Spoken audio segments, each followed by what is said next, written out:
Hey everybody, thanks for tuning in. On this episode, we're talking about the reload. So when it comes to the reload, there's several kinds out there. You have the obviously speed reload, emergency reload, tactical reload, reload retention, however you want to discuss it. For the aspect of this video, what I'm going to be discussing about is going to be kind of the emergency reload / speed reload that we do in competition shooting. Not IDPA or even in the self defense world where you're going to reload retention because your magazine may potentially still have some bullets in it. You want to keep those with you just in case of emergency.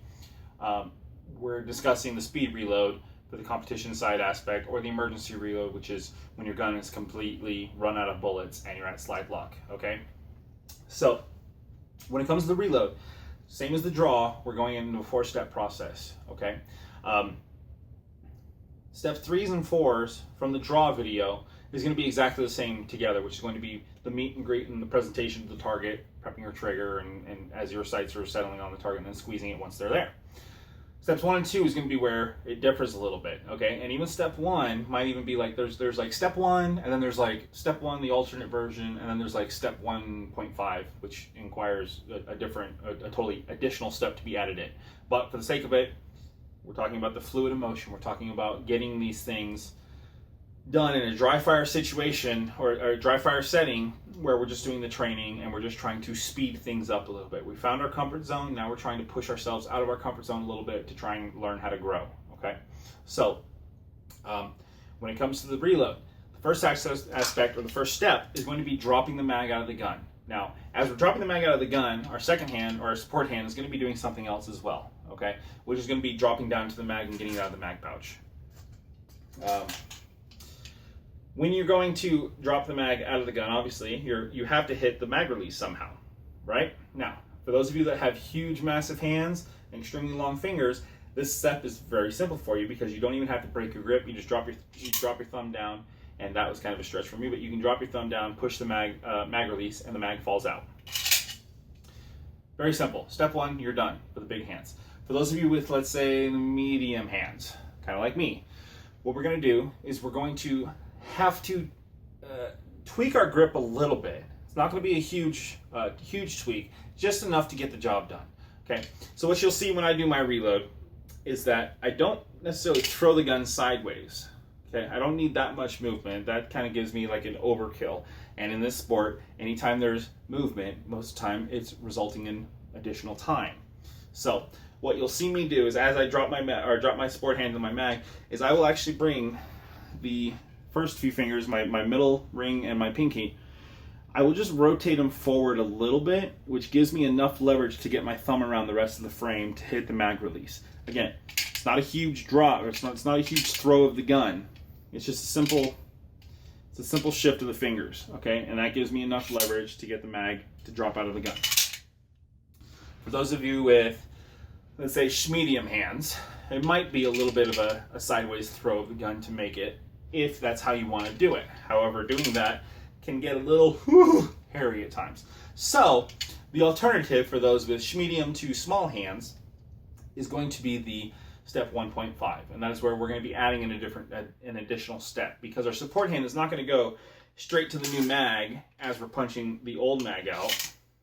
Okay, instead, the half step that we're doing first before we get to the rest of the step 1, or well, I guess the step 1 is actually just dropping the mag out. So the half step is going to be the move as the mag's dropping. Is that with your support hand, what we're going to do is we're not going to change our strong hand grip at all.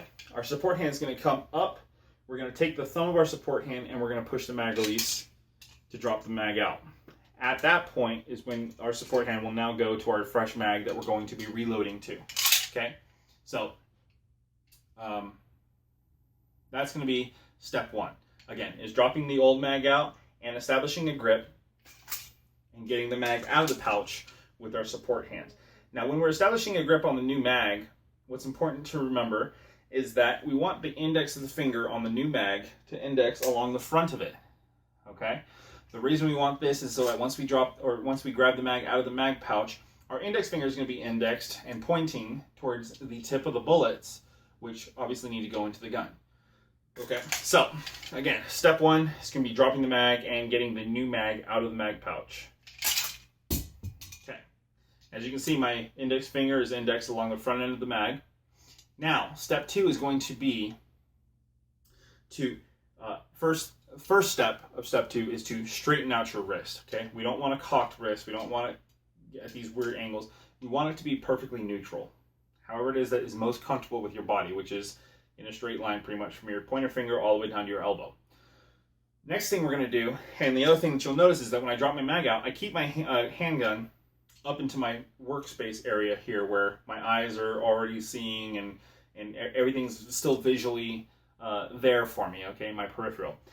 Now, the focus of my eyes is going to go to the inside right side of my mag well here. If I'm shooting production, I don't have the mag well, then it's still going into the mag well of the gun. I need to see where this mag needs to go. So as I rotate the gun and I see the inside of that mag well, now, since I've made my arm neutral by straightening it out, at this point, I'm just going to take the mag and point it to where I need it to go, which is inside the mag well. Now, when it comes to doing a reload, same thing with the draw. There are parts of it that need to be fast, that you want to be explosive with. But the grip is not one of them, right?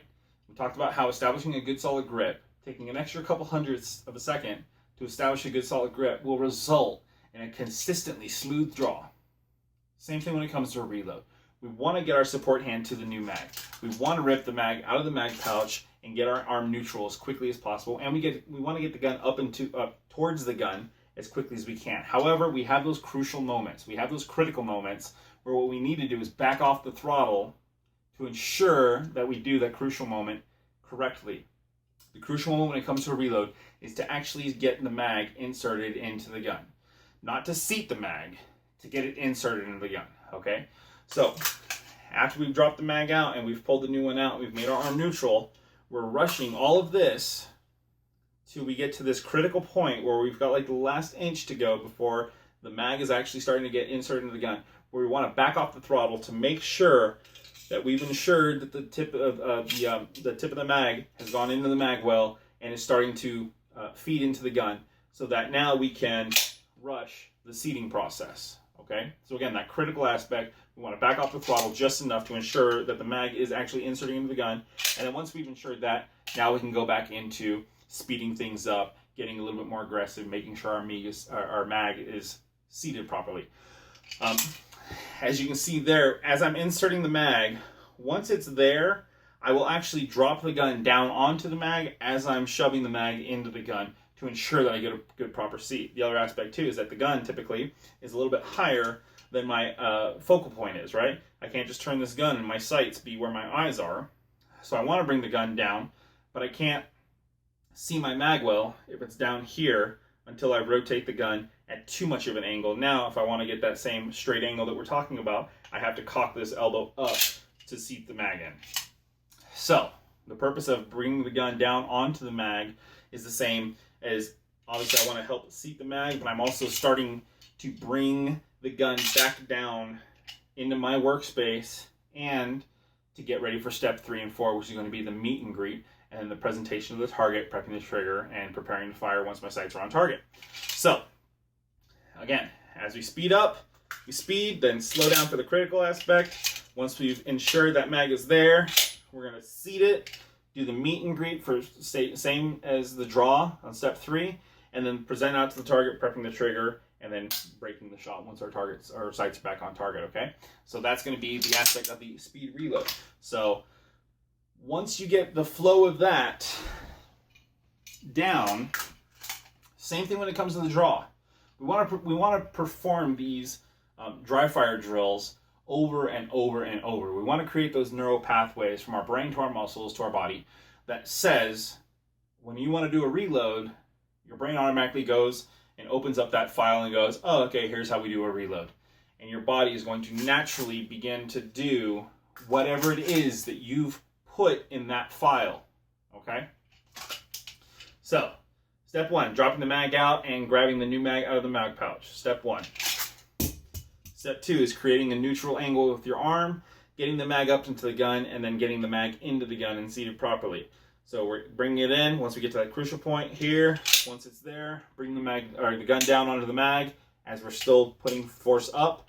Step 3 is the meet and greet, and step 4 is presenting back out with the target, establishing your grip, and then prepping your trigger once your sights are there, squeeze and break off the shot.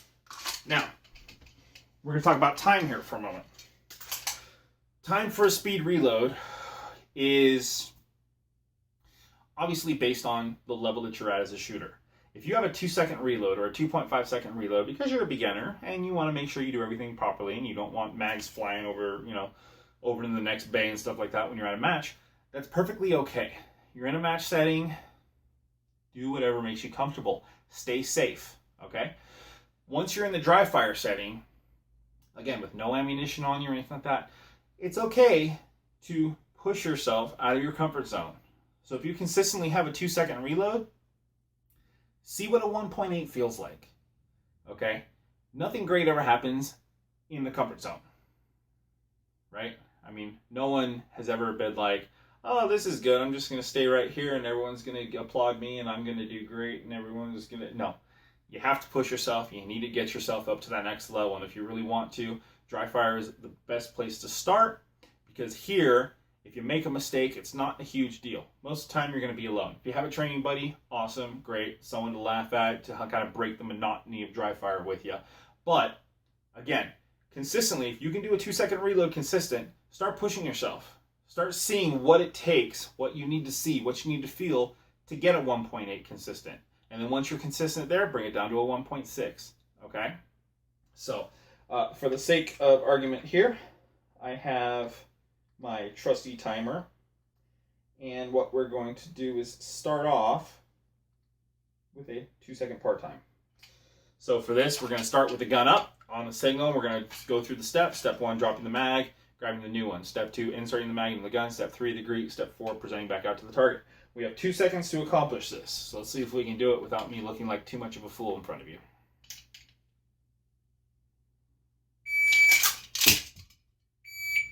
Okay. 2 seconds.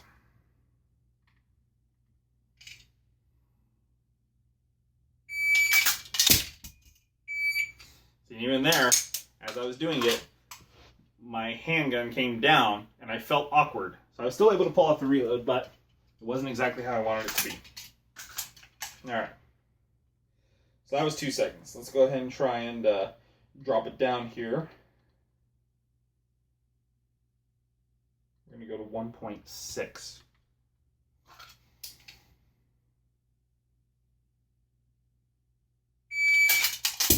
Woo!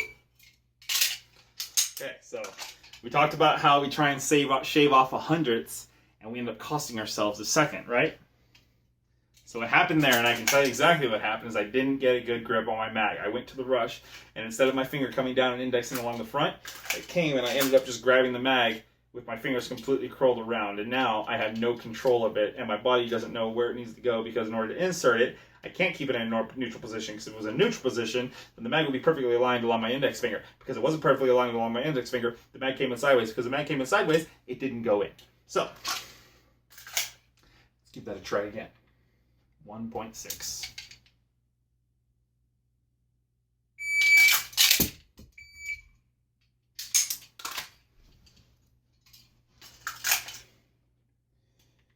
Try 1.6 again. Make sure that wasn't a fluke. It was probably kind of a fluke, but I still got the time in. All right, so now we're at 1.6. Let's go ahead and bring it back down. Not bring it back down. Let's bring it down more to 1.4.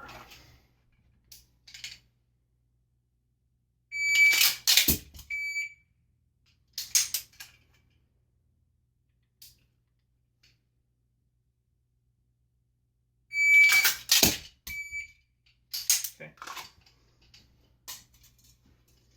So as you see, I'm rushing to get my hand to the mag, and then I'm slowing down a little bit now after my last flub, slowing down that critical aspect when it comes to actually indexing my hand to my mag. Then I'm ripping the mag out, getting it to the gun. Once I've got to that point where I need to be making sure that my mag is going into the gun, I back off the accelerator a little bit. Once it's there and I know it, I begin to rush and speed through the rest of the aspect, okay?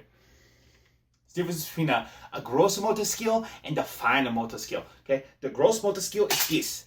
The fine motor skill is this. All right, here we go. 1.4.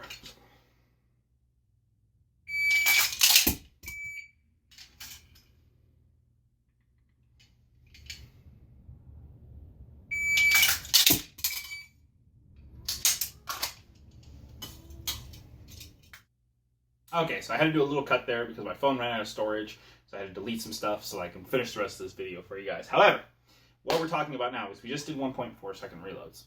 And 1.4 is where I'm pretty consistently happy there. I'm okay with the 1.4. It typically is maybe like a step and a half, and if my movement consists of only one step, then I'm probably doing a standing reload anyways, which means everything went terribly wrong.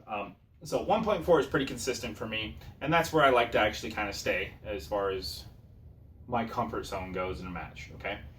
Once you start getting to a point, though, in your dry fire drills, where you start noticing that you're getting the mag in the gun, but more times than not, you're not getting the mag into the gun, means that the consistency has started to go out the window. You've started sacrificing a couple things that maybe might be a little bit more important to try and gain that, again, 1/10 of a second, and in the process you result in giving yourself an extra second because you have to pick up a mag off the ground, or you have to grab another mag off your belt or something like that. When you start getting to that point, that's how you know you've reached your 100%, okay? And you're probably pushing into like the 102, 103% where you're going as fast as you can, and every now and then you get lucky, but for the most part, it's all luck, okay?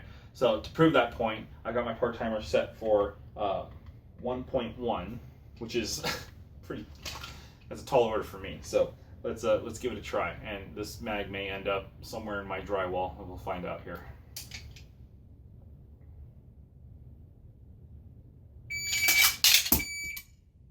Okay, not too bad. Let's see if I can do it again. Because again, it's about consistency, right?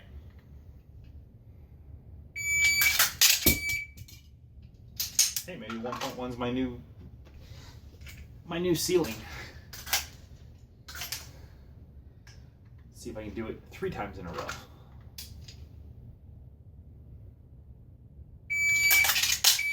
Ah, see? Something broke down, and what broke down was that my first step, which is dropping the mag out of the gun, didn't work like it was supposed to.